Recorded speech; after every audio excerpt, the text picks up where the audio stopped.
నేను నమ్మేది ఒక్కటే, మా నాన్నగారు ఎంత కష్టపడ్డారో నాకు బాగా తెలుసు. ఈరోజు మా నాన్నగారు మా దగ్గర లేరు. కాకపోతే నేను ఒక విషయం చెప్తా.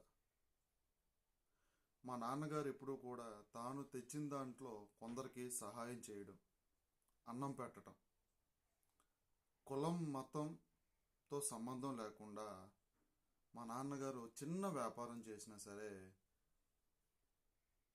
వాళ్ళకి ఆయనకి తెలిసిన కస్టమర్స్ని ఇంటికి తెచ్చి అన్నం పెట్టి పంపించేవారు.